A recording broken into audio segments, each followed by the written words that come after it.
மார்க்கெட்லயே கம்மி சேதாரத்துல இன்னும் 1% தள்ளுபடி கொடுப்போம். ஓகே, வைரநக கேரட்டுக்கு 5000 தள்ளுபடி கொடுப்போம். தள்ளுபடி திருவிழா. Doctor Veerababu hospital, Manapakkam, Chennai. மஞ்சள் காமாலைக்கான சிறப்பு சிகிச்சை. கால் 9840278009. ஆச்சி பாதாம் ட்ரிங்க். ஆச்சி பாதாம் ட்ரிங்க் ஒன்னு வாங்கினா ஒன்னு ஃப்ரீ. கிட்னியை ரொம்ப கவனமாக எப்படி பார்த்து கொள்வது. எல்லா வியாதி சூழ்நிலையிலையும் பார்த்தீங்கன்னா இந்த கிட்னியினுடைய பங்களிப்பும் பாதிப்பும் இருக்கும். நல்ல மருந்து கொடுப்போம் ஒரு வியாதி குணமாகிறதுக்கு. அந்த மருந்துனால் அந்த வியாதி குணமாகலாம். ஆனால் வைத்திய முறைகள் சில முக்கியமான உள் உறுப்புகளை பாதிக்குமோ. அதில் முக்கியமான உறுப்புகளில் ஒன்று லிவரு, அப்புறம் கிட்னி. ஸோ ஒரு சாதாரண வலி நிவாரணியிலிருந்து இருதயத்துக்கு சாப்பிட்ற மருந்துகள், சுகருக்கு சாப்பிட்ற மருந்துகள், இது எல்லாமே ஒரு ஸ்டேஜுக்கு மேலே. வணக்கம், நான் டாக்டர் ராஜேந்திரன் பேசுகிறேன். நக்கீர நேயர்களுக்கு எங்கள் அன்பான வாழ்த்துக்கள்.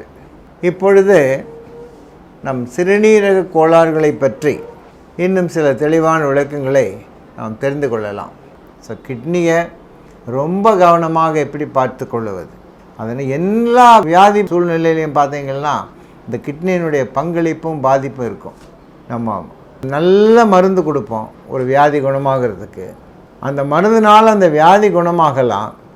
ஆனால் அதனுடைய எல்லா சைடு எஃபெக்டும் பார்த்தீங்கன்னா கிட்னி பாதித்த நாளைக்கு கிட்னி ஃபெயிலியராக உட்காந்துருப்பார்.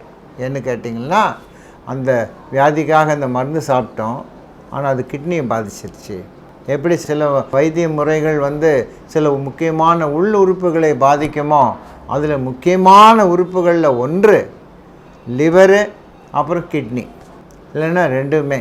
ஸோ ஒரு சாதாரண வலி நிவாரணியிலிருந்து ஒரு உயிர் காக்கும் ஆன்டிபயாட்டிக்ஸ், கேன்சர் ட்ரக்ஸ், அப்படி இருதயத்துக்கு சாப்பிட்ற மருந்துகள், இரத்த கொதிப்புக்கு சாப்பிட்ற மருந்துகள், அப்படி முக்கியமான சுகருக்கு சாப்பிட்ற மருந்துகள், இது எல்லாமே ஒரு ஸ்டேஜுக்கு மேலே they become very injurious to even to the kidneys.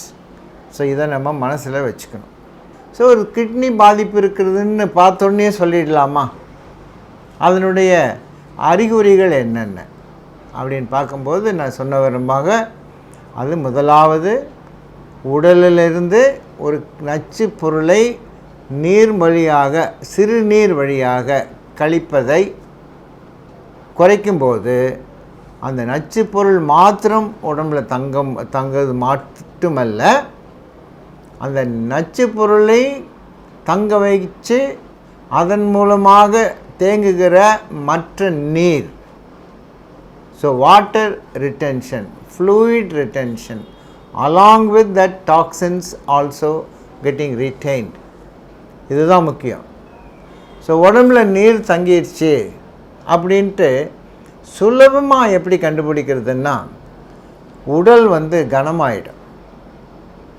சில பெற்றோர்கள் குழந்தைங்களை கொண்டு வருவாங்க, டாக்டர் இந்த ஒரு வாரமாக குழந்தை ரொம்ப கனக்கிறான் டாக்டர், என் தூக்கவே முடியல, மற்றபடி உடல் கூட ரொம்ப சோர்வாக இருக்கான், மற்ற குழந்தைங்க மாதிரி ஆட மாட்டேங்கிறான், விளையாட மாட்டேன்றான், பேசாமல் சோர்ந்து உட்காந்துட்ருக்கான், ஆளை பார்த்தா நல்லா தான் இருக்கிறான்னு சொல்கிறாங்க. ஆனால் எங்கள் கவலை என்னென்னா, ஏதாவது உள்ளுறுப்புகள் சேதமாகிருக்குமா அப்படின்னு பார்ப்போம். அதில் முக்கியமாக நாங்கள் தேடுவது கிட்னியினுடைய பாதிப்பு ஆரம்பிச்சிருக்கா இல்லையா. ஸோ கெயின் இன் வெயிட், அதுதான் முக்கியம். உடல் எடை கூடுதல், ஈவன் 50 கிராம் 100 கிராம் எடை அதிகமானால் கூட அது எடையை பார்த்து நம்ம கண்டுபிடிச்சிடலாம். நீங்கள் பாட்டுக்கு முகம் வீங்கட்டும், கால் வீங்கட்டும், வயிறு வீங்கட்டும், யூரின் போகாமல் நிற்கட்டும், அந்த ஸ்டேஜுக்கு நம்ம விட்டோம்னா already it's an advanced stage. எனவே எங்கெல்லாம் நம்மளுடைய உடல் கனமாக ஃபீல் ஆகுதோ உடனே மருத்துவரிடம் செல்லணும். அது குழந்தையாக இருக்கட்டாலும் சரி, பெரியவங்களாக இருந்தாலும் சரி, இது பொருந்தும். ஸோ உடல் கனத்து போகுதல், feeling that heaviness in themselves, அதுதான் முக்கியம்.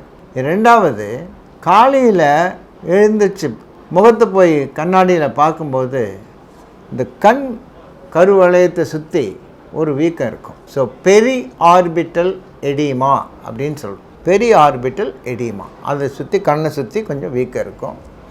அதுக்கப்புறம் பார்த்தீங்கன்னா முகமே வீங்கின மாதிரி தெரியும். ஒருவேளை அதுக்கு 1000 காரணம் சொல்லிட்டு நைட்டெல்லாம் நான் தூங்கலைங்க, இல்லை கொஞ்சம் கவலைப்பட்டு அழுதுன்னு இருந்தேன், அதனால் படுத்திருந்தேன், இல்லை தலகாணி இல்லாமல் நான் தூங்கினேன், ஏதோ ஒரு காரணம். அந்த உடம்பில் இருக்கிற நீர் போய் முகத்தில் அங்கே சேர்றது தான். அதுக்கு எங்கெல்லாம் இடம் கிராவிட்டியில் சேருதோ அந்த இடத்துல வீக்கம் ஆரம்பிச்சிடும். அங்கே தான் முதல்ல அந்த நீர் தேங்க ஆரம்பிக்கும். ஸோ முதல்ல முகம் உப்புதல். ரெண்டாவது பார்த்திங்கன்னா அந்த நபர் எழுந்திரிச்சு தன் பழக்கம் போல் ட்ரெஸ் ஆகிட்டு வேலைக்கு போகலாம், இல்லைன்னா பள்ளிக்கு போகலாம், இல்லை காலேஜுக்கு போகலாம். போயிட்டு சாயந்தரம் ஆக என்ன ஆகும்னா, காலையில் போகிற நல்ல ஷூ எல்லாம் போட்டு சாக்ஸ் எல்லாம் போட்டு ஜம்முன்னு யூனிஃபார்ம் போட்டு போன குழந்த சாயந்தரம் வரும்போது நீங்கள் பார்த்தீங்கன்னா ஷூ ரெண்டையும் கையில் தூக்கி பிடிச்சிட்டு வரும். சாக்ஸ் எல்லாம் அழுக்காயிடும். என்னம்மா இப்படி பண்ணுறேன்னு சொல்லி முதல்ல அவங்க அப்பா அம்மா போட்டு அடிப்பாங்க அவனை. அப்புறம் அந்த குழந்தை எப்படி அதை எக்ஸ்ப்ரெஷன் பண்ணுறதுன்னு தெரியாமல் அழும். அப்புறமா டாக்டர்கிட்ட கூப்பிட்டு வருவாங்க, அடிச்சிட்டோமே அப்படின்ட்டு. குழந்தை ஓயாமல் அழுதுன்னு இருக்குது. என்னம்மான்னு கேட்டால் இந்த மாதிரி ஸ்கூலுக்கு கால் நல்லா அனுப்பிச்சேன்னு டாக்டர், சாயந்தரம் பார்த்தாமா இது 1 நாள் 2 நாள்னா பரவாயில்ல, இந்த 1 வாரமாக பண்ணிகிட்டு இருக்கான், தெரியவே தெரியாது. அப்போது நாங்கள் கவனம் பண்ணி காலை பார்க்கும்போது அந்த கால் வீங்கியிருக்கும். அப்போது அந்த டைட் ஷூ நல்லா கரெக்டாக பொருந்துகிற அந்த கால் அணி ஷூ அதுக்கு டைட் ஆகிடும். இது ஒரு முக்கியமான அறிகுறி. பெற்றோர்கள் ரொம்ப கவனமாக கவனிக்கணும். அப்போது அந்த குழந்தைக்கு உடம்பில் நீர் சேருதுன்னு அர்த்தம். அப்புறம் ஸ்கூலில் ஒரு ரெஸ்ட் ரூம் இருக்கும், டாய்லெட்டுக்கு போகிறதுக்கு இடம் இருக்கும். எல்லா குழந்தைங்களும் அட்லீஸ்ட் 1 தடவை 2 தடவை போயிட்டு வந்துட்டு இருப்பாங்க. இந்த பையன் டாய்லெட்டே போக மாட்டான். இதை கிளாஸ் டீச்சர் அப்சர்வ் பண்ணி சொல்லுவாங்க. அதனால் என்ன ஆகும்னா குழந்தையினுடைய ஒரு ஆக்டிவிட்டி பிரிஸ்க்னஸ் போயிடும், குழந்தை சோகமாயிடும். ஊது காமாலை அப்படின்னு சொல்கிறோம் அதுக்கு பேர். ஸோ இரத்த சொகையோடு வந்திருக்கிற உடல் வீக்கம், உடல் பருமன், அதுக்கு பேர் ஊது காமாலை அப்படின்னு சொல்கிறோம். ஸோ மஞ்சள் காமாலை இருக்குது, வெள்ளை காமாலை இருக்குது, ஊது காமாலை இருக்குது, சோக காமாலை இருக்குது. காமாலைன்றது வெறும் லிவர் பாதிப்பினால் வருகிற மஞ்சள் காமாலை மட்டும் அல்ல.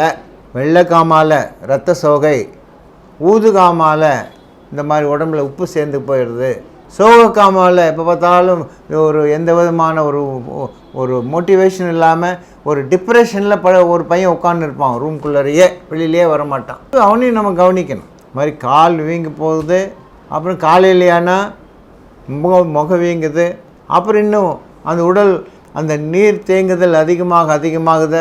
பேண்ட்டெல்லாம் டைட் ஆகிடுவோம், அதை அவுத்து போட்டு வருவான், பட்டன் எல்லாம் லூஸ் பண்ணி விட்டுட்டு வருவான். அப்புறம் பார்த்திங்கன்னா மூச்சு வாங்கும். ஸோ இந்த உடல் முதல்ல முகத்தில் ஆரம்பித்து அப்புறம் காலிலேருந்து மேலே ஏறி வயிற்று பகுதிக்கு இப்போ லங்ஸ் வரைக்கும் போயிடுது. இதோடையே சில சமயங்களில் இரத்த கொதிப்பினுடைய அளவு அதிகமாகும், இரத்த அழுத்தத்தினுடைய அளவு அதிகமாகும். ஸோ ஹைப்பர் டென்ஷன் வரும். ஸோ ஹைப்பர் டென்ஷனுக்கும் கிட்னியினுடைய பாதிப்புக்கும் ரொம்ப ரொம்ப க்ளோஸ் அசோசியேஷன் இருக்குது. ஸோ இதை பற்றி நான் தனியாகவே ஒரு நாள் நான் சொல்கிறேன். ஸோ இது கோழி முதல்ல வந்ததா முட்டை முதல்ல வந்ததான்ற மாதிரி இதே போல் தான் இதுவும் ஹை பிளட் ப்ரெஷர் முதல்ல வந்துச்சா, கிட்னி ப்ராப்ளம் முதல்ல வந்ததா அப்படின்றத பற்றி பார்க்கலாம். ஸோ இந்த metabolic syndrome like chronic diabetes, hyper tension இதெல்லாமே கிட்னியை பாதிக்கிறதுல நம்பர் 1 இருக்கிறாங்க இன்றைக்கி. அதனால் இந்த கிட்னியினுடைய பாதிப்பு சில சமயத்தில் யூரின் போகும்போது நுரைச்சிக்கிட்டு போகும், சில பேர் யூரின் அளவு கம்மியாக போகும், சில சமயத்தில் யூரின் போகிறது ரொம்ப குவான்டிட்டி ரொம்ப கம்மியாக போகும், ஒரு கலரே மாறி ஒரு மாதிரி கலங்கலான யூரினாக போகும். சில சமயங்களில் இந்த ப்ராஸ்டேட் ப்ராப்ளம் இருக்கிறதுனால யூரினுடைய ஃப்ளோ கம்மியாகி கடைசியில் பிளாக் ஆகி பார்த்திங்கன்னா அந்த யூரினரி பிளாடர் பெருசாக வீங்கி அதுலேருந்து யூரின் இந்த யூரிட்ரிக் ரிஃப்ளெக்ஸ்ன்னு சொல்கிறோம். அதனால் கிட்னி ரெண்டும் பாதிக்கப்பட்டு அப்படியெல்லாம் வராங்க. இதெல்லாம் அனட்டாமிக்கலாக இந்தந்த பகுதிகள் காரணம் ஈட்டியாலஜி பொறுப்பு இதில் சில காரணங்கள்னால இந்த கிட்னியினுடைய பாதிப்பு அதிகமாகி கடைசியில் அவங்களுக்கு ஒரு நாள்பட்ட க்ரானிக் கிட்னி டிசீஸ் பேஷண்ட்டு அப்படின்ற ஒரு பட்டத்தை நாங்கள் ரொம்ப மனக்கவலையோடு அவங்கக்கிட்ட நாங்கள் எழுதி கொடுப்போம். You are a kidney patient. So சடனாக பாதிக்கக்கூடிய கிட்னி ப்ராப்ளங்கள் இருக்குது, அக்யூட் கிட்னி இன்ஜுரி அப்படின்னு சொல்கிறோம், இல்லை chronic disease, chronic kidney disease. So இதை பற்றி விரிவாகவும் தெளிவாகவும் வரப்போகிற வாரங்களில் நாம் கவனமாக கவனிப்போம். நன்றி, வணக்கம்.